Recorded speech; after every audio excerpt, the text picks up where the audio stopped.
खबर उत्तर प्रदेश देख रहे हैं आप। लोकमंच न्यूज में आपका स्वागत है। मैं हूं आपके साथ सुरभि राजपूत। अब सीधे रुख करते हैं खबरों की ओर। कोरोना महामारी से जहां पूरे देश परेशान है, हजारों लोग जिंदगी को अलविदा कह गए। आम जनता से लेकर लग्जरी जिंदगी जीने वाले लोग भी कोरोना का निवाला बन गए। लेकिन अब किसानों पर समस्याओं का पहाड़ टूटने की बारी आ गई है। राजस्थान की तरफ से आने वाले टिड्डी दल की सूचना, यूपी की ओर से आने वाले किसानों में दहशत का माहौल है। कृषि विभाग के द्वारा फसलों को लेकर किसानों को अलर्ट रहने की भी सूचना दी गई। विभाग द्वारा टिड्डियों से बचाव के लिए उपाय भी बताए जा रहे हैं। जो दिशा निर्देश हमें मिले हैं उसमें जो है पूरे मंडल में जो है हाई अलर्ट जारी कर दिया गया है और उसमें जो है हमें किसानों को व्हाट्सएप के माध्यम से और जो है पत्रकारिता के माध्यम से और जो है हम जो है बीज गोदाम पर जो बीज लेने आते हैं उन किसानों को जागरूक करते हैं।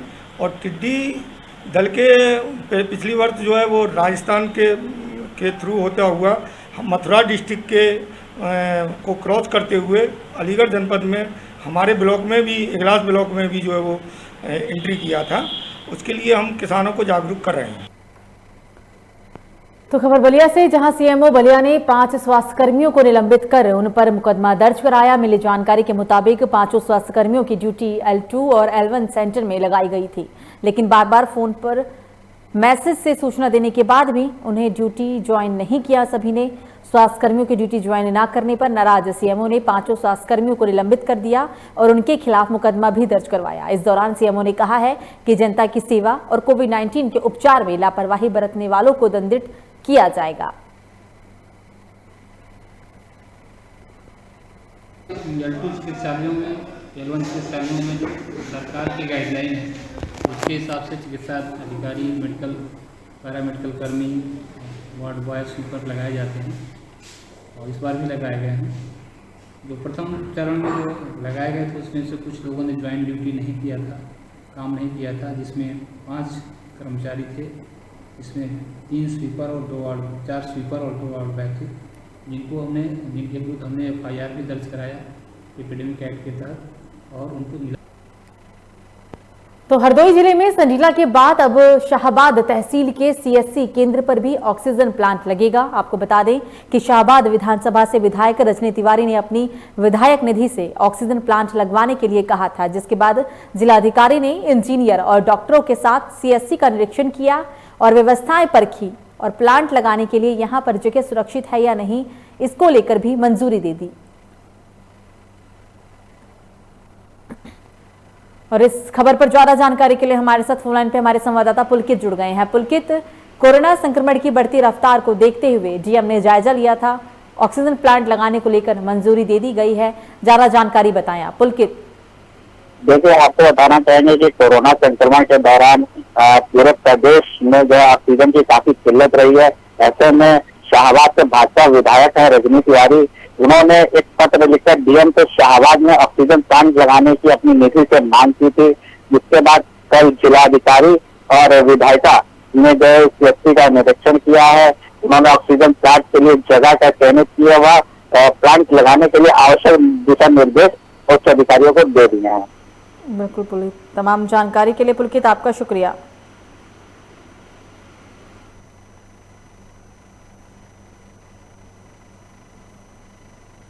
जो हमारे जनप्रतिनिधि हैं उन लोगों से भी हम लोगों ने सहयोग की अपील करी है प्रशासन ने। उसी क्रम में माननीय विधायिका शाहबाद जी ने जो यहाँ पे CSC शाहबाद है उसमें अपनी विधायक निधि से ऑक्सीजन प्लांट देने का आश्वासन दिया है। तो उसी के क्रम में आज हमने निरीक्षण किया कि यहाँ पे कितने बेड्स अवेलेबल हैं, एरिया कितना अवेलेबल है, हमारा जो ऑक्सीजन प्लांट है वो यहाँ पे लग पाएगा कि नहीं, बिजली की उपलब्धता है कि नहीं, जनरेटर उपलब्ध है कि नहीं। तो उसी का निरीक्षण मेरे द्वारा इंजीनियर की टीम के साथ किया गया था और डॉक्टर साहब भी यहाँ पे मौजूद थे। तो खबर जालौन से, जहां कोच कोतवाली में व्यापारी और प्रशासन के बीच मीटिंग में तय हुआ था कि सिर्फ आवश्यक वस्तुओं, दैनिक दिनचर्या में प्रयोग होने वाले सामानों की दुकानें निर्धारित समय पर खुली रहेंगी और इसके अलावा मेडिकल की दुकानें को भी खोलने को लेकर छूट दी गई थी। लेकिन अभी भी कुछ दुकानदार मौका पर चौका मार रहे हैं और सीधा पीछे के दरवाजे से महंगे दामों पर सामान बेच रहे हैं। मजबूरी में लोग काफी महंगे दामों पर सामान भी लेके जा रहे हैं। मियानगंज के कई दुकानदारों ने कहा है कि उनके यहाँ एक दीपू नाम के व्यक्ति की दुकान सहित एक 2 दुकानदार भी ऐसे हैं जो महंगे तरीके से सामान बेच रहे हैं, लेकिन कोई भी पुलिसकर्मी ऐसे दुकानदारों पर कार्रवाई नहीं करता। दुकानदारों ने प्रशासन से मांग की है कि उनकी दुकानें भी खुलवाई जाए या फिर पीछे से खुलने वाली दुकानों को भी बंद करा दिया जाए।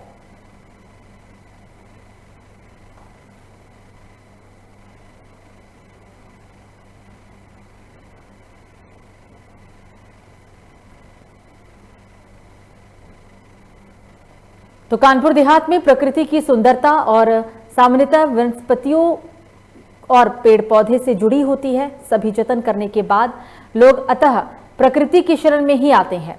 इस कोरोना विपदा काल में जहां कुछ लोग एलोपैथिक हेमोपैथिक इलाज को लेकर जूझते रहे, तो वहीं कई लोग पेड़ पौधों और वनस्पतियों का सहारा लेकर संक्रमण से बचाव करते रहे। महामहिम राष्ट्रपति जी के गृह जिले के तहसील डेरापुर के झिंझक ब्लॉक के किशोरा गांव स्थित रामबाग इस कोरोना काल में लोगों के लिए कारगर साबित हो रहा है। बता दें आपको कि 2 एकड़ भूमि में अपनी सुंदरता बिखेर रहे इस बाग के संरक्षक गांव निवासी बाबा रामकृष्ण कुशवाहा स्वयं इसकी देखरेख करते हैं। उनके नाम से ही इस बाग का नाम रामबाग पड़ा। जूनियर विद्यालय के हेडमास्टर पद से सेवानिवृत्त हुए उनकी पत्नी रामेश्वरी देवी भी उनके इस सेवा कार्य में भरपूर सहयोग करती हैं। यहाँ इसलिए आते हैं, माने कोई भी औषधि की आवश्यकता होती है या कटे की या माने अन्य कोई चीज़ की, तो यहाँ हमें भरपूर मुझे औषधि मिल जाती है। जैसे हट रोग माने हट कट वाली है जो औविधारा है, माने गुड़स है और गिलो है, माने अन्य लीची है, लीची फल के अन्य अपेक्षाकृत। खबरों में आगे बढ़ते और अब बात करेंगे उत्तराखंड की खबरों की। खबर इस वक्त सबसे बड़ी खबर लक्सर से सामने आ रही है, जहां कोविड कार्य का उल्लंघन करने के लिए व्यापारियों ने दिया अल्टीमेटम। बाजार बंद रहने से व्यापारी वर्ग में सरकार के प्रति गहरी नाराजगी। आर्थिक पैकेज की व्यापार मंडल ने सरकार से की है मांग। पैकेज की घोषणा जल्द न होने पर 1 जून से व्यापारी करेंगे कोरोना कर्फ्यू का उल्लंघन। व्यापारियों ने बाजार खोलने की दी चेतावनी। लक्सर विधायक के माध्यम से सरकार को ज्ञापन भेजकर दिया गया है अल्टीमेटम। उत्तराखंड के लक्सर के अंदर कोविड कर्फ्यू का उल्लंघन करने के लिए व्यापारियों ने अल्टीमेटम जारी कर दिया है। बाजार बंद रहने से व्यापारी वर्ग में सरकार के प्रति काफी रोष देखा जा रहा है। आर्थिक पैकेज की व्यापार मंडल ने सरकार से मांग भी की है, लेकिन पैकेज की घोषणा जल्द न होने पर 1 जून से व्यापारी कोरोना कर्फ्यू का उल्लंघन करेंगे और वो अपनी दुकानों को बाजार को खोलेंगे। व्यापारियों ने बाजार खोलने की चेतावनी दी। लक्सर विधायक के माध्यम से सरकार को ज्ञापन भेजकर अल्टीमेटम भी दिया गया।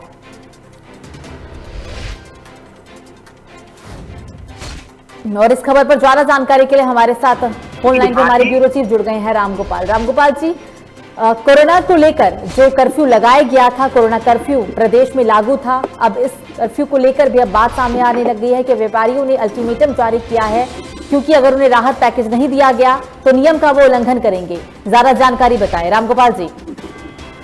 बिल्कुल सुरभि, देखिए लक्सर क्षेत्र में जिस तरीके से जो कोविड कर्फ्यू है, यानी कि कोविड कर्फ्यू लगातार प्रदेश में लगा हुआ है, वो तो उसका जिस तरीके से एक व्यापार तजगी के जो लोग हैं उनका जो व्यापार है वो ठप पड़ा हुआ है, तो उसी को देखते हुए पूरे व्यापार मंडल ने जो क्षेत्रीय विधायक है संजय गुप्ता, उसको एक ज्ञापन दिया है। ज्ञापन के माध्यम से यानी कि सरकार को अल्टीमेटम दिया है, यदि जो उनको राहत पैकेज ये सरकार की घोषणा, मतलब सरकार अगर राहत पैकेज की घोषणा नहीं करती है सुरभि, तो वो कोविड कर्फ्यू का उल्लंघन करेंगे।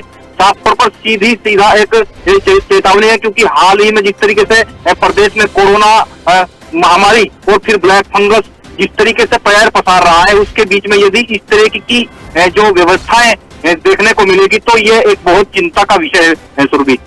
रामगोपाल जी, व्यापारियों के द्वारा चेतावनी के बाद प्रशासन का क्या कहना है?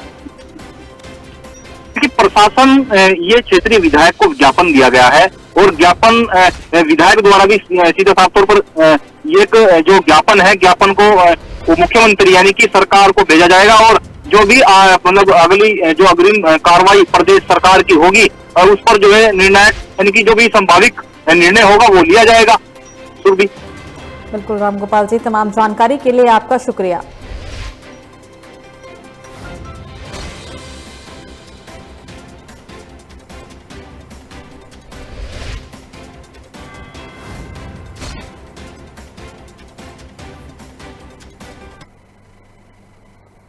खबर में आगे बढ़ते हैं और अब बात करेंगे यूपी की खबरों की। गौतम बुद्ध नगर में पुत्रों को बचाने के लिए एक मां ने पुलिस कमिश्नर से गुहार लगाई है। आपको बता दें कि उन्होंने पुलिस कमिश्नर को पत्र भेजकर अपने 5 पुत्रों को एक ही जेल में रखने की प्रार्थना की। वृद्ध मां ने कहा है कि अलग अलग जेल में उनके पुत्रों को विपक्षी लोगों द्वारा जान से मारने का खतरा बना हुआ है।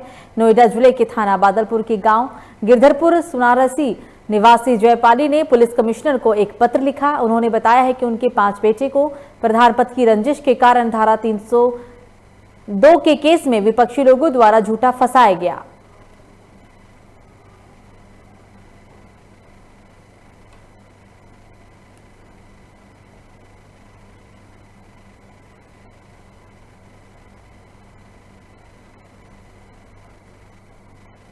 खबरों में आगे बढ़ते हैं और अब बात करेंगे बदायूं की, जहां दातागंज कोतवाली क्षेत्र के परा मोहल्ले में उस समय एक बड़ा हादसा हो गया जब कार के अंदर खेल में 3 बच्चे गाड़ी के अंदर पहुंच गए और गाड़ी के अंदर पहुंचने के बाद गाड़ी लॉक हो गया। गाड़ी की लॉक लगने के बाद एक बच्चे की दम घुटने की वजह से मौत हो गई, जबकि 2 बच्चों की अभी हालत नाजुक बनी हुई है। मेरी जानकारी के मुताबिक आलापुर थाना क्षेत्र के रहने वाले साजिद अपने बहनोई केसर अली की बेटी की शादी में दातागंज कोतवाली क्षेत्र के मोहल्ला परा में गए हुए थे।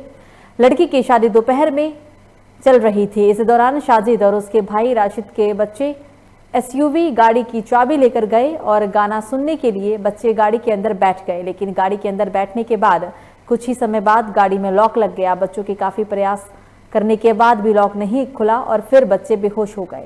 बच्चों की गाड़ी के अंदर दम घुटने की वजह से एक 3 साल के बच्चे की मौत हो गई, जबकि उसके भाई राशिद की बेटी अलिफा और 3 साल की बेटी मंतशा दम घुटने से गाड़ी के अंदर बेहोश हो गई। शादी समारोह से वापस जाने के समय जब परिजन कार के पास पहुंचे तो तीनों बच्चे बेहोशी हालत में पड़े हुए थे, जिसमें एक बच्चे की मौत भी हो चुकी थी, जबकि 2 बच्चियां बेहोशी की हालत में थी। परिजनों ने आनन फानन में बच्चियों को अस्पताल में भर्ती कराया, जहां हालत उनकी फिलहाल स्थिर बनी हुई है।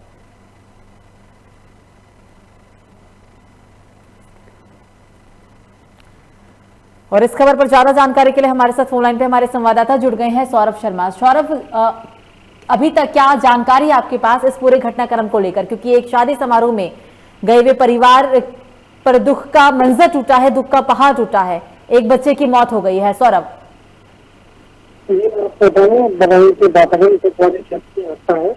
जहाँ पर एक शादी समारोह में परिवार गया हुआ था, अभी जब सब लोग शादी समारोह में व्यस्त थे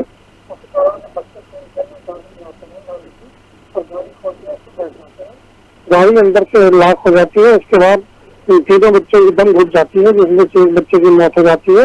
शाम को जब परिवार वापस जाने के लिए गाड़ी में आता है तो देखता है कि 2 बच्चों की हालत बहुत गंभीर है।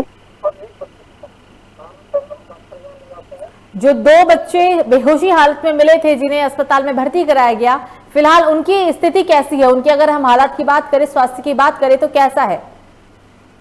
जो बच्चे वहाँ पे जीवित अवस्था में रहते, स्थिति उनकी तत्काल चिंताजनक थी, लेकिन जिला अस्पताल में भर्ती कराया गया तो डॉक्टरों का कहना है कि अब वो सेफ है और उनकी हालत स्थिर है। जी बिल्कुल सौरभ, तमाम जानकारी के लिए आपका शुक्रिया। नंदी की बारात में गए, नंदी की लड़की की शादी थी, खाना उन्हें पाए उतरे तो पास में शादी में गए। फिर जो खाना खा के नाश्ता उस्ता करके तो हम समझे कहीं दूसरी पप्पो वगैरह जो गाड़ी में बैठे फिर ढूंढे हम घर चले तो हम ढूंढे हुए तो ये गाड़ी रुकी। क्या बच्चे? 3 बच्चे थे, एक बच्चे की मौत हो गई। तो अलीगढ़ के थाना हरदुआगंज क्षेत्र से रिश्तों को शर्मसार कर देने वाली घटना सामने आई है। आपको बता दें कि पारिवारिक विवाद के चलते बड़े भाई ने छोटे भाई की रात गोली मारकर हत्या कर दी। गंभीर रूप से घायल युवक को परिजनों ने अलीगढ़ के एक निजी अस्पताल में भर्ती कराया, जहां डॉक्टरों ने उन्हें मृत घोषित कर दिया। सूचना पर पहुंची पुलिस ने मृतक के शव को कब्जे में लेकर पोस्टमार्टम के लिए भेज दिया और साथ ही इस दौरान पुलिस ने अस्पताल और गांव पहुंचकर घटना की जानकारी भी ली। फिलहाल पुलिस हत्या के आरोपी की तलाश में जुटी हुई है।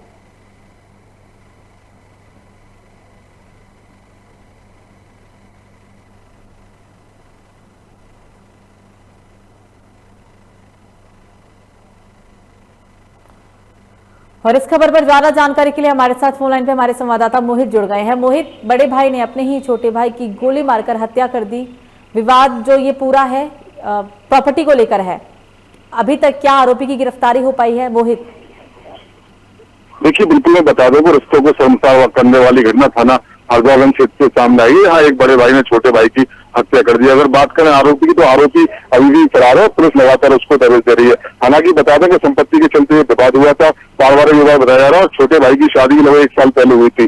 और गोली मारने के बाद उसका जो बड़ा भाई है फरार हो गया।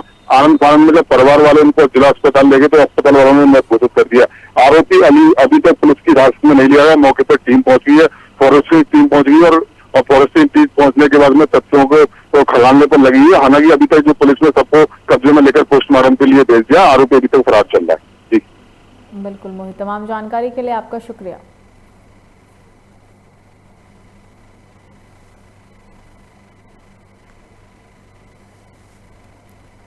का जांच की जा रही है। ज्ञात हुआ है कि उसके सगे भाई द्वारा ही उसको गोली मारकर हत्या की गई है। उसकी गिरफ्तारी हेतु टीम गठित कर दी गई है। पंचायतनामे की कार्रवाई करा के जैसी तहरीर प्राप्त होती है अभियोग पंजीकृत करा के अग्रिम कार्रवाई की जाएगी। तो अमेठी जिले का बहुचर्चित थाना जामू हमेशा सुर्खियों में रहता है। एक बार फिर जामू थाना क्षेत्र का ही मामला पुलिस अधीक्षक कार्यालय पहुंचा। पीड़ित के मुताबिक उसकी पुत्री और पुत्र दौड़ लगाने के लिए गए थे, तभी रास्ते में घात लगाए बैठे गांव के ही दबंग एवं आपराधिक किस्म के लोगों ने उनके बच्चों पर हमला बोल दिया और असलहे की बट से प्रहार किया। इतना ही नहीं, जब परिजन बच्चों को बचाने के लिए पहुंचे तो उनके साथ भी बदमाशों ने मारपीट की। लहूलुहान हालत में पीड़ित पुलिस अधीक्षक कार्यालय पहुंचे।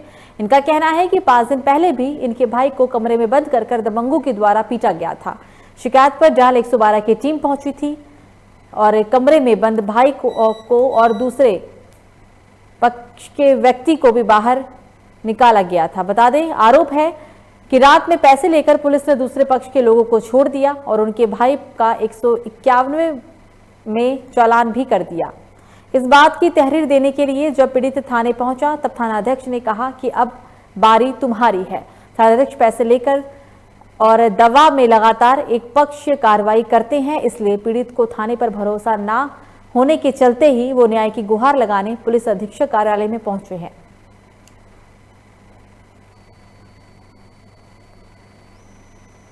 भगवान दीन पांडे पूर्व मजरे वर्रा परगना गौरा जामू थाना जामू। क्या मामला है? आप सुबह एसपी ऑफिस बैठे हैं? एसपी ऑफिस में सर क्या है कि 1 सप्ताह पहले हमारे भाई को कमरे में बंद करके मारा गया है। तो कासगंज के अंबापुर कस्बे में पानी की टंकी नवीन नगर पंचायत परिसर के पास नर्सरी मैदान में सोमवार को युवक का शव मिलने से इलाके में हड़कंप मच गया। शव मिलने की सूचना पर भीड़ इकट्ठा हो गई और मौके पर पहुंची पुलिस ने पंचनामा कर शव पोस्टमार्टम के लिए जिला अस्पताल में भेज दिया। मृतक के परिजनों ने कहा है कि उसके सिर में गोली लगने की वजह से ही मृतक की मौत हुई थी। युवक मौत से परिजनों का रो रो कर बुरा हाल है। एसपी कासगंज मनोज कुमार सोनकर ने कहा है कि युवक की मौत की वजह पोस्टमार्टम रिपोर्ट में आने के बाद ही स्पष्ट हो पाएगी।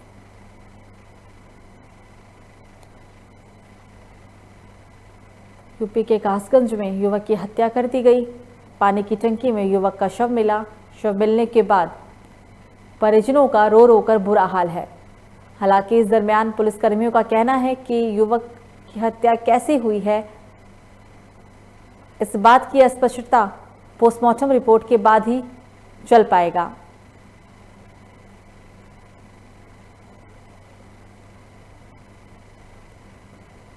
यूपी के कासगंज का हम ये पूरा मामला बता रहे हैं और इस खबर पर ज्यादा जानकारी के लिए हमारे साथ फोनलाइन पे हमारे संवाददाता जुम्मन कुरैशी जुड़ गए हैं। जुम्मन, अब ज्यादा अपडेट बताएं आप, अभी तक क्या कार्रवाई फिलहाल पुलिस ने की है इस पूरे मामले में? जुम्मन जी, मैं आपको बता रहा हूँ कासगंज जनपद के आमापुर कस्बे में जो एक युवक का शव मिला है, तो उसमें अभी पुलिस जांच टीम लगी हुई है और इसकी जांच की जा रही है और डॉग स्क्वाड पुलिस ने डॉग स्क्वाड को भी लगाया है। और एसपी मनोज कुमार सोनकर ने बताया कि मामले की पीएम रिपोर्ट सबकी पीएम रिपोर्ट आने पर ही हत्या का कारण स्पष्ट हो सकेगा। बिल्कुल जुम्मन, तमाम जानकारी के लिए आपका शुक्रिया।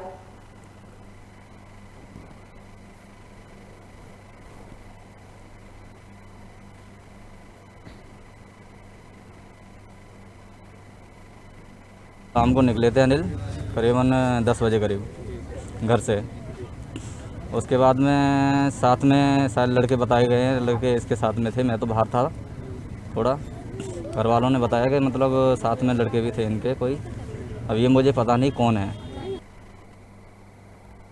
तो कौशाम्बी में बारातियों से भरी गाड़ी पलट गई, जिससे इस हादसे में 1.5 दर्जन बाराती घायल हो गए। बताया जा रहा है कि बाराती विदाई से पहले काड़ाधाम गंगा स्नान करने के लिए जा रहे थे। रास्ते में मोड़ आने पर अनियंत्रित होकर गाड़ी खेत में पलट गई, जिसके बाद ड्राइवर मौके से फरार हो गया। घटना की जानकारी मिलते ही मौके पर पहुंची पुलिस ने घायलों को जिला अस्पताल में भर्ती करवाया।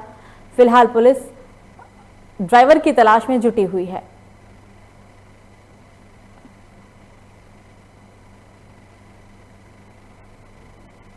तो बिजनौर से अगली बड़ी खबर, गन्ने के खेत में दिखा गुलदार का जोड़ा। खेत में काम कर रहे किसानों ने भागकर बचाई है जान। ग्रामीणों ने वन विभाग की टीम को भी इस बात की सूचना दी। गुलदार की तलाश में जुटी मंजावली थाना क्षेत्र के करौली का पूरा मामला। तो गन्ने के खेत में एक गुलदार का जोड़ा दिखा। खेत में काम कर रहे किसानों ने अपनी भागकर जान बचाई थी। ग्रामीणों ने वन विभाग को इस बात की सूचना भी दी। मौके पर पहुंची वन विभाग की टीम अब गुलदार की तलाश में जुट गई है। ये जो पूरा मामला है वो मंजावली थाना क्षेत्र के करौली का है।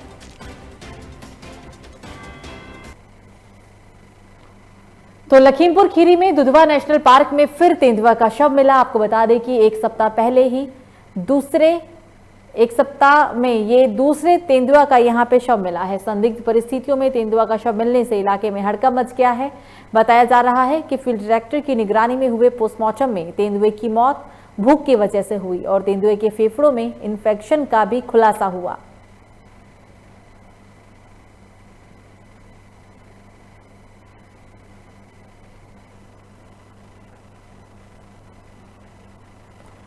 और इस खबर पर ज्यादा जानकारी के लिए हमारे साथ फोन लाइन पे हमारे संवाददाता अशरफ अंसारी जुड़ गए हैं। अशरफ, एक हफ्ते के अंदर 2 तेंदुए की मौत हो गई। हालांकि इस तेंदुए की मौत लंग्स में इंफेक्शन और भूख की वजह से बताया गया है। क्या पोस्टमार्टम रिपोर्ट अभी तक अशरफ आ गई है?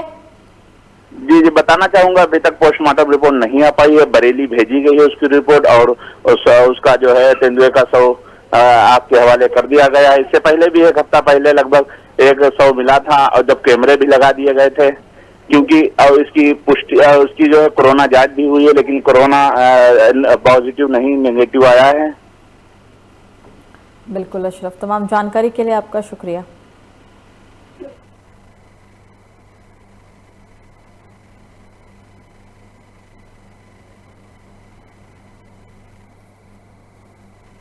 खबरों में आगे बढ़ते और अब बात करेंगे प्रयागराज की। प्रयागराज और मिर्जापुर राजमार्ग के बीच विंध्याचल धाम को जोड़ने वाला अधिकांश मार्ग पर अंडरग्राउंड सड़क का निर्माण किया गया।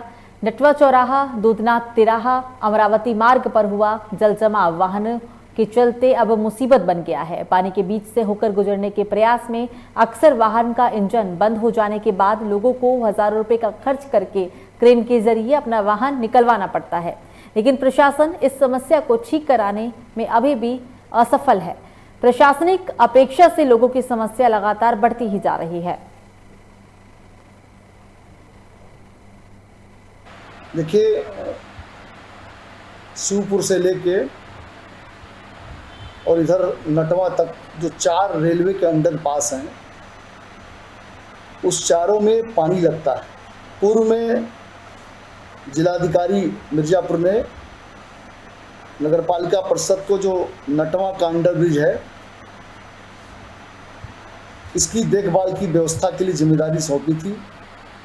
पिछले साल भी नगरपालिका ने वहां सफाई कराया था और पानी निकालने के लिए मशीन लगा के बराबर पानी निकलवाया था। इस बार भी जब पानी लगा तो तुरंत हम लोगों ने अपनी मशीन वहां खड़ी करके सेक्शन मशीन और पानी को निकलवाया। कल भी हमारा वहाँ काम लगा था सफाई का, आज भी लगा है। तो इस बीच इस बुलेटिन में एक और बड़ी खबर बुलंदशहर से सामने आ रही है। ग्राम समाज की जमीन में खेती करने को लेकर बवाल जमकर चले इलाके जनते और हुई है फायरिंग भी। एक युवक के पैर में गोली लगी, एक वृद्ध भी घायल। घायल युवक को हार मेडिकल सेंटर किया गया रेफर। एसडीएम, सीओ समेत भारी पुलिस बल मौके पर तैनात। आरोपियों की धरपकड़ के लिए दबिश दे रही है पुलिस की टीमें। बुलंदशहर के सिकंदराबाद कोतवाली क्षेत्र के बुटेना गांव की ये घटना है।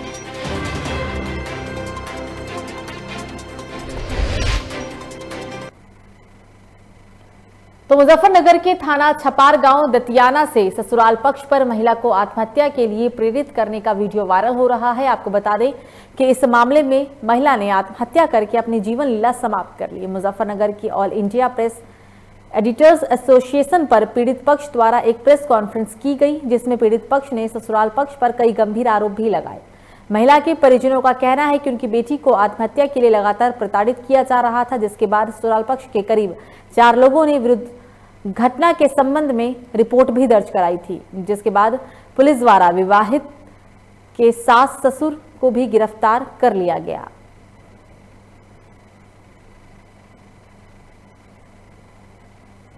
उसका के बार बार ये कह के अल्लाह के भाई कहने का मतलब उकसा के जी उसका के जी और जी ये कह रहे कि भाई तुम मर नहीं सकती, तुम मर अच्छा, इसलिए लड़की जो है मतलब अच्छा तो किसने किया ये सब?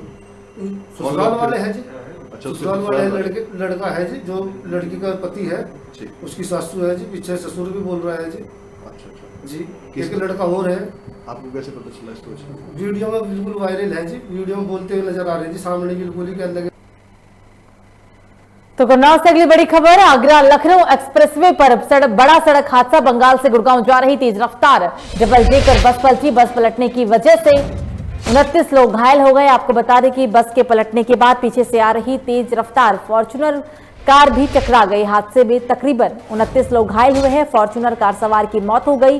घायलों को जिला अस्पताल में भर्ती कराया गया, जहां 6 की हालत काफी गंभीर बताई गई है। कानपुर रेफेर तिरवा कोतवाली के सिकरोरी के पास लखनऊ आगरा एक्सप्रेसवे कट 195 की ये पूरी घटना है।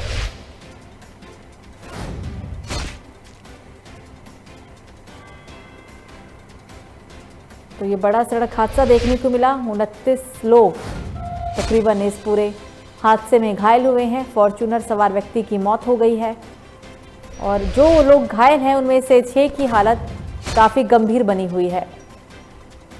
और इस खबर पर ज्यादा जानकारी के लिए हमारे साथ फोन लाइन पे हमारे संवाददाता चंद्र प्रकाश जुड़ गए हैं। चंद्र प्रकाश जी, ज्यादा जानकारी बताएं। तेज रफ्तार का कहर, 29 लोग घायल, 1 की मौत, अभी क्या स्थिति है चंद्र प्रकाश जी?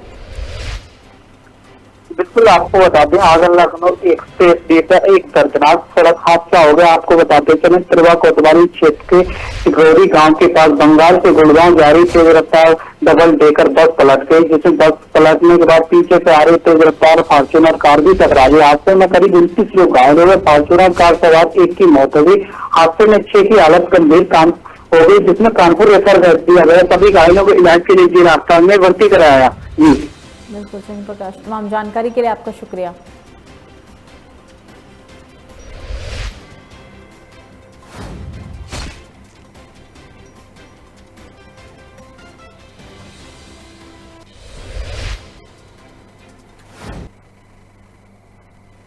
तो अलीगढ़ के थाना विजयगढ़ इलाके के गांव बराकला स्थित एक भैंस के तबेले में खुलेआम जुए का अड्डा चल रहा है। जानकारी के मुताबिक इलाके का जितेंद्र नाम का व्यक्ति अपने भैंस पोही बांधने वाली जगह में जुए का अड्डा चला रहा है, जहां गांव के तमाम लोग इकट्ठे होकर भारी तादाद में जुआ खेलते हैं। जुआ खेलने के एवज में जितेंद्र जुआरियों से पैसे लेता है।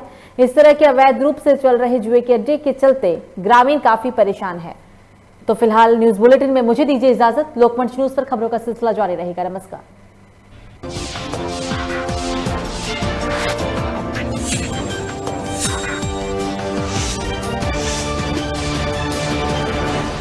आवाज़ नहीं आई थी।